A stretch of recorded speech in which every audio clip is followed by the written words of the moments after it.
E aí pessoal, bom dia, boa tarde, boa noite. Vou tentar gravar um réu aqui, um reel, longe do volante, viu? Mas como temos pouco tempo e até para edição tá difícil, vou tentar gravar isso aqui assim e que seja edificante, que traga bons, que siga bons preceitos, e esses só podem vir do eterno Deus.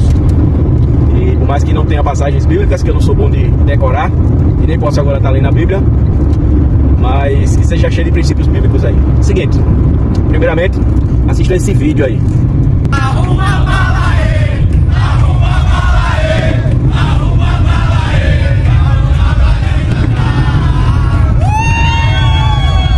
Eu só sei que vai faltar Rivotril na cidade de Cabedelo, viu?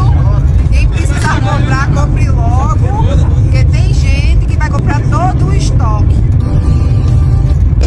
Cabedelo somos nós! Fizemos os prefeitos e fizemos os 15 vereadores! Cabedelo somos nós! Vocês fiquem aí na corrupção! Ei, o bem venceu o mal! Cabedelo escolheu! Essa aqui é pra dizer pra vocês. Essa aqui é a minha, não sei se vai conectar ela. Perseguiram muito a minha família, fizeram de tudo pra acabar com a minha vida pública, mas Deus nos honrou mais uma vez. Nós fizemos o prefeito mais votado da história e agora nós fizemos 15 vereadores do nosso partido. Ninguém dá oposição. Vocês têm que respeitar de todo jeito. É só um beijo no ombro. Pois bem, pessoal, esse é o grupo aqui, a nossa cidade se submeteu. E alguns já me disseram, não, ele encontrou a receita de alcançar o público. Eu não duvido disso, porque infelizmente o público hoje está muito superficial, está extremamente tiktoker, está extremamente trends e muito movido por marketing e propaganda, ainda que falsas e mentirosas, conscientemente falando, porque as pessoas sabem o que é verdadeiro, as pessoas sabem o que realmente condiz com a verdade, mas infelizmente é o que condiciona as pessoas a seguir. E eu não discuto isso. Realmente o Pinóquio Chicleteiro é um grande marqueteiro, usa as redes sociais aí, não com verdade, mas usa de forma carismática, digamos assim. Carismática no sentido de carisma espiritual, né? No sentido de ser um bom palhaço de auditório. Mas enfim, essa festejança toda, eles não fazem, não é errado fazê-lo, porque venceram. Eu sou do tipo de ser extremamente competitivo e sou daqueles que gostam de ganhar e humilhar. Não humilhação destruidora, né? Aquela humilhação, ganhei e tal, e gosto disso aí. Quem jogou basquete comigo, quem jogou handebol comigo, sabe que eu sou de esquentar a cabeça mesmo do adversário e ir pra cima. Mas enfim, gosto muito da competição. Festejaram bem, mas percebam, a gente tá falando de pessoas que deveriam ser políticos, mas são politiqueiros. Pessoas que são voltadas para baixarias e infelizmente mostra deficiências na nossa sociedade, tanto morais como éticas, como espirituais. E eu não estou falando espiritualistas, estou falando espirituais, ou seja, que seguem preceitos, mandamentos, né, do Senhor, de Deus, direcionamentos do Espírito Santo, nesse sentido. Então a nossa sociedade está extremamente deficiente também nesse sentido, e a gente vê marcas nessa condição. Eu falo muito da igreja, não, dos que se dizem igreja, de instituições religiosas. Mas por que eu falo isso? Porque eu creio na palavra que diz que a igreja, o povo de Deus, foi chamado a ser sal da terra e luz do mundo. Então eu creio e vivo na certeza de que apenas a igreja do Senhor pode comunicar coisas boas, virtudes, bons preceitos, bons mandamentos. Somente a igreja pode fazer isso. Deus não fala do alto do monte mais, Deus não abre o céu e subjuga todo o povo através de trovões e relâmpagos, não mostra anjos com espadas desembainhadas, não se move no meio das pessoas de formas sobrenaturais e surpreendentes. Isso não é comum. Aliás, nem na Bíblia é tão comum. A gente vê momentos que aconteceram isso, mas a história do povo de Deus é muito maior do que aqueles momentos que Deus interviu diretamente. E eu creio assim e acredito que ainda hoje o povo de Deus é responsável por resplandecer a sua glória. E na fala dessa cidadã, você vê o quanto a mentalidade comum está condicionada a reputar a Deus todo tipo de ação que tenha algum tipo, que seja direcionada a vitória, a ganho, independente de se essas coisas partem ou não de boas coisas, partem de bons princípios, tem bons direcionamentos. Independente disso, toda vitória condicionada a ser uma bênção de Deus, quando na verdade não é. A gente tem no Egito, a gente tem o próprio faraó do Egito, que foi levantado para que Deus fosse glorificado nele. E ele foi destruído, ele não foi bom, ele foi mau. Ele foi terrivelmente escravizou o povo de Deus de forma terrível e foi subjugado de forma muito violenta e agressiva, como todo mundo sabe. A gente tem pessoas como Nabucodonosor, a gente tem pessoas como os assírios que foram levantados ao poder para fazer coisas, subjugar outras nações e inclusive punir o próprio povo de Deus porque estava extremamente afastado dos seus preceitos. Mas saindo dessa parte toda espiritual, toda bíblica, a sociedade ela também colhe os frutos do que planta. Essa festejança toda aí de todo esse grupo que hoje está, e como ele bem disse aí, o Pinóquio Chicleteiro falou, fizeram 15 vereadores, fizeram o prefeito mais votado. Claro, todo mundo sabe como se deu o processo eleitoral, ninguém é besta, mas a gente viu muita gente que se diz cristã apoiando esse tipo de grupo, esse tipo de ação, e isso mostra essa deficiência que agora eu falo. Moral. Por que moral? Porque as pessoas não conseguem filtrar o que é certo e errado mais e simplesmente se entregam àquele tipo de situação por ganho próprio, ganho pessoal. Ou seja, a vivência em sociedade não está condicionada mais em servir o outro com as suas habilidades e seus talentos. Está condicionada a ganhar privilégios e ganhar em cima de outros. Isso é terrível. A ética, justamente por esse esvaziamento, né, de conceitos, de preceitos, e às vezes não é nem esvaziamento, porque às vezes se sabe desses preceitos, às vezes se sabe dessas direções, mas se faz questão de não aplicar esses valores.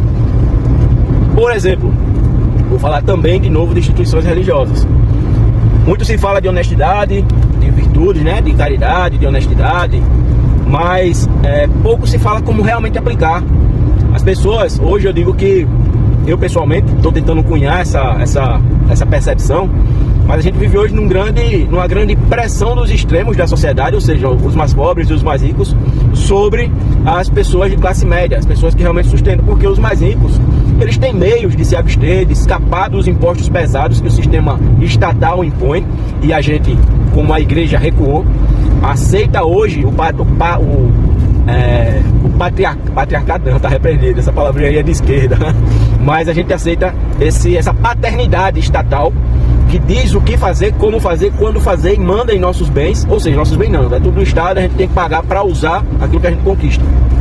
E essa submissão é vista porque houve esse afastamento dos preceitos de Deus, Deus como soberano e o Estado agora é soberano.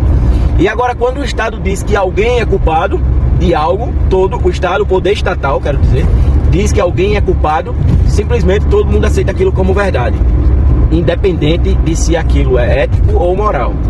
Eu sou um réu do 8 de janeiro e eu tenho muitas pessoas que eu conheço de esquerda e até alguns de direita que falam, porque você se meteu nisso, não deveria ter sido, e se acomoda. Como a gente vê outras pessoas do 8 de janeiro aí presas há mais de 2, 3 anos sem ter culpa nenhuma, nada apontado, e as pessoas simplesmente dizem, foram fazer o que não deviam. Esvaziamento ético e moral. Na nossa cidade isso se dá quando você não se submete a esses tais poderosos do poder municipal, e aí você acaba tendo retaliações de diversas formas. Dos negócios, você vê em Cabedelo que apenas os negócios de fora, as pessoas de fora conseguem prosperar seus negócios. A gente vê uma invasão terrível e um abuso imobiliário na nossa cidade, onde as pessoas de fora conseguem comprar e conseguem viver na nossa cidade e os cabedelenses são expulsos. Isso se dá por toda a manipulação política que foi dada por esse grupo. E a gente também vê o esvaziamento da pesca, e eu acho um negócio muito emblemático, aquele monumento que foi feito ali perto do posto Esso, do petróleo ali, aquele barquinho ali com um senhor, um pescador em cima e tal, e tem em memória aos pescadores. Pra mim é uma grande piada aquilo, porque realmente esses grupos políticos, eu não vou dizer nem somente esse atual que está aí, mas os que foram antes, até filhos de Cabedelo, muitos deles, ajudaram a produzir esse cenário onde os pescadores não têm o que pescar e Cabedelo, como cabedelenses, não tem como viver. Turismo morto, pescaria morta, e muita gente confunde turismo com pessoas vindo morar. Isso não é turismo, viu? Isso é abuso imobiliário, isso é invasão territorial, e a gente está aceitando isso de boa. Mas enfim, esse esvaziamento ético, moral dá nisso. E o esvaziamento espiritual é quando você escuta uma pessoa nessa situação, com tantos absurdos que todo mundo sabe e conhece na nossa cidade, e vem dizer que Deus nos honrou. Deus não honra pessoas corruptas. Deus as usa para punir os justos que prevaricam na sua missão de cuidar daquilo que Ele criou. E eu creio muito nisso. Cabedelo, assim como o Brasil, está passando por um processo de juízo de Deus. De juízo de Deus. É muito mais do que uma palavra política. Eu queria deixar aqui uma palavra de arrependimento, de busca de arrependimento, de percepção desses pequenos valores. Como Forte dos Conservadores, a minha intenção é construir um grupo que não fique somente nas superficialidades, nem nas picuinhas politiqueiras de acusação e apontando o dedo simplesmente, mas escacaviando realmente a fonte das coisas, sabe? Entendendo os processos, entendendo o que e os porquês, ou se não entender, pelo menos refletir e buscar entender. E infelizmente esse vídeo, que eu passei logo no comecinho, me estendi muito na fala, e se interessou, quem chegou até aqui, parabéns, Deus abençoe. E tudo isso que foi falado lá naquela festa, logo depois, né, da vitória da campanha da prefeitura, foi mérito deles, mas sobretudo que cada um perceba, é juízo de Deus sobre a nossa cidade. Cabedelo, eu digo que Cabedelo é uma micro-realidade o que está acontecendo no Brasil. E se a gente está vendo o que a gente está vendo no Brasil hoje, é porque o povo retrata aquilo que a sua representação política apresenta. Ou o povo se arrepende, ou o povo de Deus apresenta o bom caminho, o bom, justo e verdadeiro caminho que leva realmente a construir uma sociedade sadia e justa, ou a gente vai afundar mais e mais. E eu creio num Deus que é eterno, que é soberano e que é profundamente capaz de ir muito além do que a gente pode imaginar. E a gente não consegue calcular até onde vai o juízo de Deus, até onde pode ir o juízo de Deus. Eu leio a Bíblia, vejo quando Deus agiu com juízo sobre o seu povo, e tem pastor aí que fala muito de providência e juízo e cuidado de Deus e zelo de Deus, mas Deus também é justo, Deus também se ira. Temam isso. Você que é fiel a Deus, busque reconciliar-se com os preceitos dele. Você que ainda não o conhece, busque conhecê-lo, porque não há caminho melhor. E porque eu sou tão chateado e eu busco me afastar de pessoas que se pervertem politicamente, é porque para mim, Davidson Gustavo, líder e que iniciou essa ideia de Forte dos Conservadores, eu penso que é nossa missão, é nossa obrigação viver a política de forma intensa, justa e verdadeira, porque a política é a linguagem de a igreja lidar com a realidade da sociedade que cerca. Bom, mesmo que as pessoas não queiram aceitar Deus e não queiram ver uma vida eternamente, só nos preceitos de Deus que a gente consegue ter uma sociedade justa e que a gente possa desenvolver-se para o bem de todos, tá bom? Deus abençoe a todos, vamos trabalhar, produzir. Deus tenha misericórdia da nossa cidade e da nossa nação, em nome de Jesus.